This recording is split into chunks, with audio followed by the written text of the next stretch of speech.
यानंतर प्राध्यापक डॉक्टर ज्ञानेश्वर डिगोळे यांना विनंती. प्राध्यापक दत्ता भगत यांच्या नाटकांच्या भाषांतरातील अडचणी व वेगळेपण या विषयावर विवेचन करावं. सर्वांना नमस्कार. माझे गुरुजी दत्ता भगत सर, मंचावर असलेले गोनारकर सर, चव्हाण सर, श्रोत्यामध्ये अनेक कोणची नावं मी घेऊ शकतो, पण माया मॅडमचं नाव घेणं आवश्यक आहे, कारण त्यांनी जे काही स्टेटमेंट्स केली त्या स्टेटमेंटचा मी विस्तार करणार आहे. त्यांच्याकडून मी खूप शिकतो. त्या फार मोठ्या मी आता प्रयत्न करतोय लिंबू म्हणलं तरी चालेल तशा प्रकारचं. मुळातच नाटक मॅडमनी सांगितलं त्याच्यामध्ये अनेक फिलर्स असतात, गॅप्स काढायचे असतात है ना. उदाहरणामध्ये एक वाक्य आहे की चहा घेणार, आपण चहा घेणार इम्प्लाइड अर्थ असा आहे की घेऊ नका, आमच्याकडे सोय नाही, पत्ती संपलेली आहे, काहीतरी संपलेलं आहे. म्हणजे इतकं टोनवर सगळं काही होत असतं. गुड मॉर्निंग सर या पद्धतीनं जर म्हटलं तर तो नॉर्मली म्हणतोय, तुमचा रिस्पेक्ट करतोय असं. त्यामध्ये जर थोडासा खोलवर त्यांनी बोल गुड मॉर्निंग सर, टोनच बदलून जातो, त्याचं सगळंच बदलून जातं. आणि भगत सरांच्या बाबतीत बोलायचं म्हणलं तर सर, जसं आता सरांनी उल्लेख केला की तेंडुलकर म्हणतात की भगत सर एका निश्चित ध्येयाकडे बोट करत असतात. त्यांचे प्रत्येक, तुम्ही जर नाटकांची नावं जरी पाहिली, त्यांची जर शीर्षक पाहिली तरी तुमच्या सूचित होतं एकटी. ती एकटी किती पातळीवर आहे, अनेक वक्त्यांनी उल्लेख केला, तुमच्या लक्षात येईल. ती समाजात एकटी आहे, ती आई, तिची स्वतःची आई तिला डिसओन करते, त्या पातळीवर ती एकटी आहे. तिचा मामा आपल्या मुलाला तिला कर म्हणत असतो, लग्न तो करत नाही, त्या पातळीवर ती एकटी असते. असं करत करत स्ट्रगल, नायिका मात्र संघर्षशील आहे. भगत सरांचं वेगळेपण हेच आहे की ती नायिका ती अशी हे केलेली नाहीये, सरेंडर झालेली नायिका ठेवत नाही. ते नायिका परत लढते. तिचं नाव पारू आहे. पारू शस्त्र टाकत नाही, ती आईशी पण पंगा घेते, विरोध करते. तुला नाही पाहिजे तर नाही पाहिजे ना, जा म्हणे, माझी मी एकटी हे करेल. तर अशा या नायिकेला, झुंजार नायिकेला, लढाऊ नायिकेला जेव्हा शाळेमध्ये एका कॉलेजमध्ये वाईट प्रसंगाला तोंड द्यावं लागतं की तिचा एक सवर्ण पोरगा वेणी ओढतो. मग वेणी ओढल्यानंतर तो प्रस्थापित समाजाचा भाग आहे, त्याची फार शक्ती मोठी आहे आणि ही विस्थापितच आहे. अगोदरच गाव सोडून कित्येक कोस दूर ती जाऊन राहत असते. गावामध्ये ऐकीव माहितीवर तिला मार दिलेला असतो की याचं कुणाशी तरी अफेअर आहे. तिचा स्वतःचा मामा तिला जोरात मारत असतो एकटीमध्ये. आणि मग ती तिथं म्हणत असते की माझा नातेवाईक सुटले, सोयरे सगळे सुटलेले आहेत, मी इथं तुझ्यामुळे आलेली आहे. ती आई सारखी दूषणं देत असते, मामा दूषणं देत असतो, मैत्री मित्र सगळे दूषणं देत असतो. अशा पीडित झालेल्या स्त्रीवर पुन्हा समाजातले इतर घटक काही अन्याय करत असतात. मग अशाही परिस्थितीमध्ये पारू खंबीरपणे उभा टाकते. आणि मग जेव्हा तिचे जे मित्र असतात, त्याच्यामध्ये एक मनोहर असतो, त्याच्यामध्ये अनेक मित्र असतात ते की तिच्या जातीचे असतात. तर ते म्हणत असतात की हा केवळ तुझा अपमान नाहीये, हा समग्र आमच्या जातीचा अपमान आहे, आमच्या समाजाचा अपमान आहे. आणि म्हणून मग आम्ही त्याला असं करणार, त्याला बहिष्कृत करायला लावणार, टर्मिनेट करायला लावणार, आणि तू मला फक्त एक पत्रावर सही दे, तक्रार कर की असं असं झालेलं आहे. तर ती म्हणत असते की तुम्ही नेमका माझ्यावर जो अन्याय झालेला आहे किंवा माझ्यावर जो प्रसंग बेतलेला आहे त्याच्यासाठी हे करताय का तुमचे उणे धुणे काढण्यासाठी करताय, है ना. तुमचा जातीय अहंकार, तुमचा जातीय बदला, सूड हे साठी तुमचं महत्वाचं हे आहे का मी महत्वाची आहे. आणि म्हणते नाही, असं असेल तर नाही, तर मी एकटी आहे, एकटीच राहील, मग ती बाजूला पडते. तर आता हे इतकं सरांच्या नाटकांचं एक वैशिष्ट्य आहे. मग ती कोणती नाटक घ्या, चक्रव्यूह घ्या, माझा जो अनुभव आहे भाषांतराचा फार तो मर्यादित आहे. मी सरांच्या एक 3-4 एकांकिका आणि खेळिया नावाचं एक नाटक भाषांतर केलेलं आहे. तर माझी जी काही निरीक्षण आहे ती या 3-4 गोष्टीवरच मर्यादित आहे. त्याला जनरलाइज न केलेलं बरं, कारण अनेक आयाम निघू शकतात, माझ्याही मर्यादा आहेत त्यामध्ये. तर मी प्रतीकाबद्दल बोलत होतो, शीर्षकाबद्दल बोलत होतो. या एका शीर्षकावर याचे 20 एक अर्थ काढता येतील एका शीर्षकाचे, है ना. खेळिया म्हणजे तो काही खेळातला, चेस मधला किंवा याच्यातला खेळ नाही, तो गावातला सरंजाम आहे. भास्कर, ऍडव्होकेट भास्कर जे म्हटले ते, भास्कर जो आहे तो अनेक पातळीवर खेळ करत असतो, है ना. जनरली कोल्हापूर जवळ आहे, महाराजांची भूमी आहे. आणि एक काळ असा होता, आम्ही लहान असताना कुठलंही काही झालं की त्याची हे शरद पवारावर फोडायची यांच्यामुळे हे झालं आहे ना. तसं थोडक्यात तसं पात्र आहे असं म्हटलं तर चालेल, असं जनरलाइज करणं योग्य होणार नाही. परंतु मोठा माणूस आहे तो भास्कर जो आहे तो गावातल्या प्रत्येक बारीक सारीक गोष्टीवर त्याचं लक्ष आहे. त्याच्याशिवाय त्याच्या संमतीशिवाय काहीच होत नाही. आणि मग देखाव्या खातर तो त्या नारायणला हे करत असतो. नारायण घरात ठेवला जातो त्याचं खरं कारण हे आहे की नल्लूला लेकरू बाळ नसतं आणि नल्लू त्याला खरा प्रेम भाव देत असते, त्याला आपल्या मुलासारखं मानत असते. तर ती शक्यता हे दोघंही त्याला राजकारणाचा पॉन म्हणजे खेळी आहे, एक व्हिक्टीम आहे तो त्याच्यातला. हा नारायण खेळवला जातो यांच्याकडून, भास्कररावाकडून, अनेकाकडून. कासारी गुरुजी म्हणून त्याच्यात एक पात्र आहे, तो सुद्धा भास्कररावांचा हस्तक आहे. तो सुद्धा त्यांचा वापर करत असतो वेगवेगळ्या ठिकाणी. गावामध्ये एक हनुमंत पाटील म्हणून पात्र आहे, तर त्याच्यामध्ये त्या दोघांमध्ये शीतयुद्ध चालू असतं. सरंजामी दोघंही सरंजाम आहेत. मग याच्यामध्ये भास्करराव नारायण साळवेचा वापर करतात. नारायण साळवे हळूहळू आंबेडकरी विचाराकडे आकर्षिला जातो. आंबेडकरी चळवळीचा तो हे बनतो. पॅन्थर चळवळ, सरांनी हे नाटक पॅन्थर चळवळीलाच डेडिकेट केलेलं आहे. ते म्हणतात अत्यंत नम्रपणे, सरांचा एक वेगळेपण आहे की मी कधीही भाग घेतला नाही, परंतु मी ती चळवळ अमान्य करत नाही किंवा नाकारत नाही असं ते म्हणतात. त्या चळवळीशी माझी आस्था आहेच आहे, पण माझ्या काही मर्यादा आहेत, त्यामुळे मी रस्त्यावर जाऊन चळवळ करू शकत नाही. मग ते विचाराच्या पातळीवर करत असतात. आणि मला असं वाटतं की आग्रस्ताळेपणा करून तुम्ही पहा, वाटापळवाटाचा उल्लेख केला मॅडमनी, त्याच्यामध्ये 3 पिढ्या आहेत. काकाची पिढी बाबासाहेबांच्या सोबतची पिढी आहे किंवा त्या काळातली एकदम डेडिकेटेड पिढी आहे. आता नंतरच्या सत्रामध्ये भुताडिया सर आहेत, आपल्याला त्याचं अभिभाषण करायचंय त्या नाटकात जे आहे. तर ती जी पहिली पिढी आहे त्याच्यामध्ये एक डेडिकेशनचा भाग येतो काकांच्या पात्रामध्ये. दुसरी पिढी मवळ आहे. दुसरी पिढी म्हणजे आमचे भगत सरच म्हटले तर चालतील. आणि तिसरी पिढी मी स्वतःला असोसिएट करतो त्याच्यामधला जो अर्जुन आहे किंवा असंख्य विद्यार्थी आहेत. आता सध्या जयंतीचा उल्लेख झाला, दिल्लीकडे वगैरे सगळे जे सध्या ते जे विद्यार्थी आहेत ते इन्स्टंट क्रांती करू इच्छितात आणि इन्स्टंट क्रांती होत नाही. भारतामध्ये हे बाबासाहेबांनी म्हटलेलं आहे क्रांती प्रतिक्रांती या पुस्तकामध्ये. भारतात क्रांती होतच नाही, जनरली होत नाही. इकून तिकून काही वातावरण मिळून आलं की काहीतरी फुगा होतो, डायव्हर्शन होतं, पंक्चर होतं आणि ते जशाच तसे राहतात है ना. दुसरी एक सरांची एकांकिका आहे, तिचं नाव आहे आवर्त. आवर्त म्हणजे काय?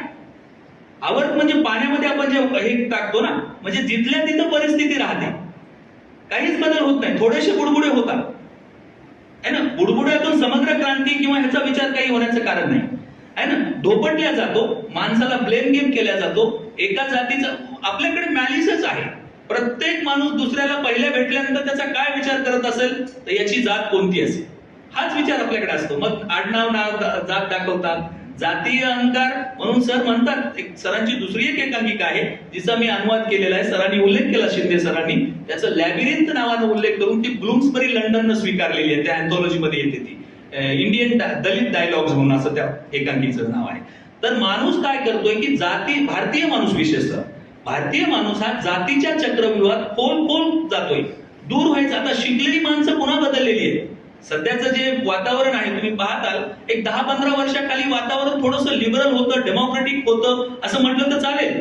पण सध्या पुन्हा आपण मागे चाललोय, अधोगतीकडे. आपला रेटा जो आहे प्रतिगामी होता चाललेलो आहे, हेही त्याच्यामध्ये दिसतं. चक्रव्यूह मध्ये आहे. अशा अनेक एकांकिका सांगता येईल. उदाहरणामध्ये दुसरी एक एकांकिका आहे सूड नावाची. टायटलच एवढं हे आहे, मी टायटलवर समाधानीच होत नव्हतो.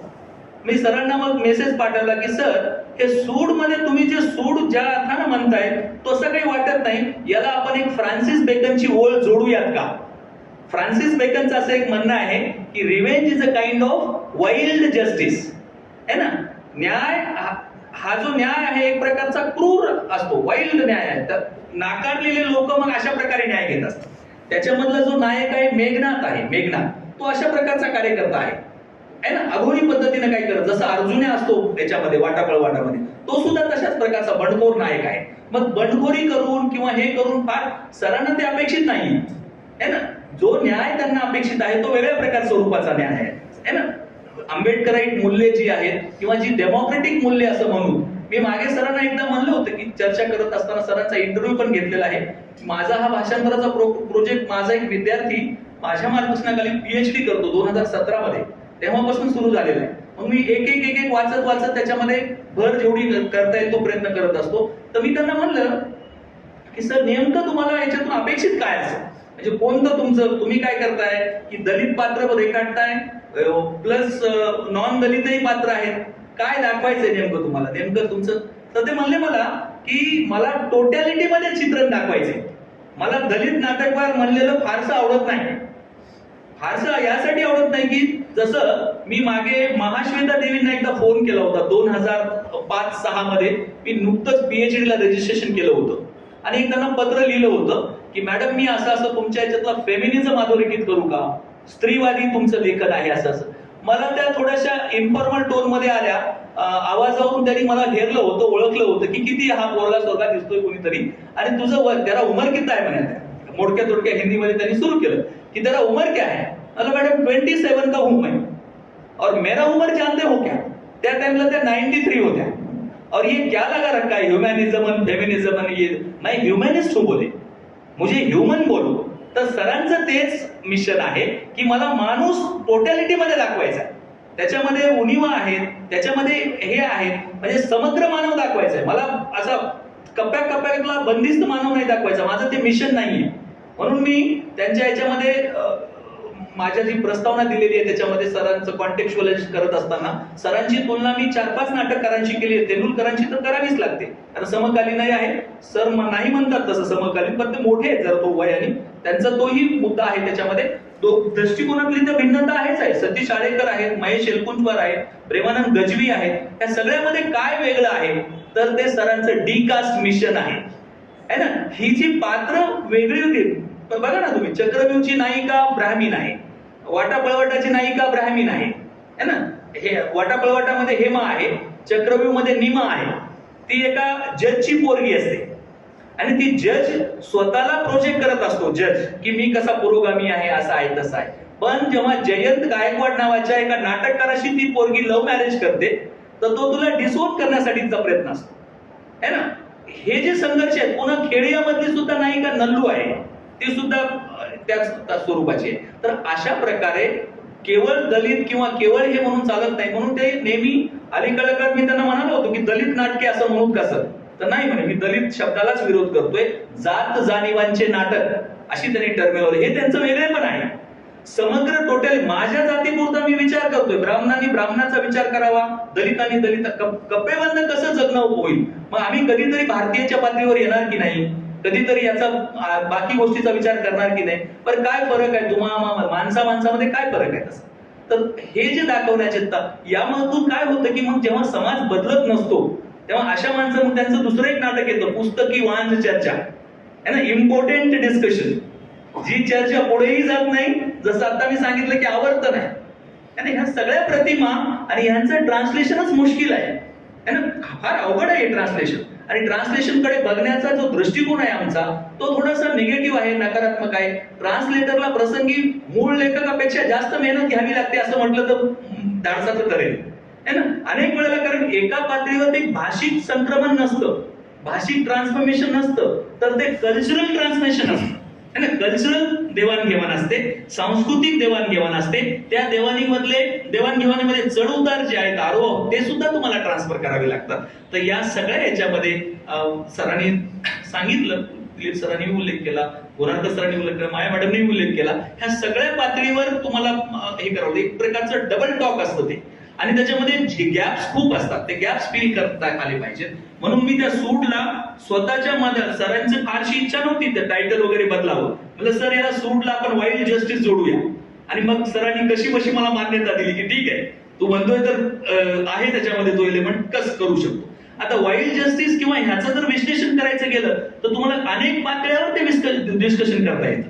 आणि मग अशा प्रकारे भाषांतरामध्ये अनेक अडचणी फेस करत असताना सुद्धा भाषांतराचं वेगळेपणही आहे. भाषांतरामध्ये तुम्हाला या रीडरला, नॉन नेटिव्ह जे रीडर आहेत त्या नेटिव्हची सोय करता येते. उदाहरणामध्ये अनेक पात्रामध्ये बाई हा शब्द येतो, खेळियामध्ये आहे, वाटापळवाटामध्ये बाई हा शब्द येतो, बाई आहे ना, सूनबाई, विहीनबाई, ह्या ज्या बाई शब्द आहेत, बाई शब्दाचे इतके कनोटेशन्स भारतीय कॉन्टेक्स्ट मध्ये निघतात ते इंग्रजी सारख्या जिथं जात नाही, जिथं हे नाही. मॅडमने सांगितलं सकाळच्या बीज भाषणामध्ये की ते तुम्ही आणूच शकत नाही. बाई म्हणजे फार तर फार तुम्ही काय म्हणताय, बाई म्हणजे मॅडम नाहीये, ते बाई म्हणजे मॅडम नाहीये. बाई आपण मोठ्या बहिणीला म्हणतो, बाई आपण आपल्यापेक्षा मोठ्या बाईंना, कोणत्याही बाईंना म्हणतो. पण काही प्रांतामध्ये बाई या शब्दाचा अर्थ डिरोगेटरी आहे.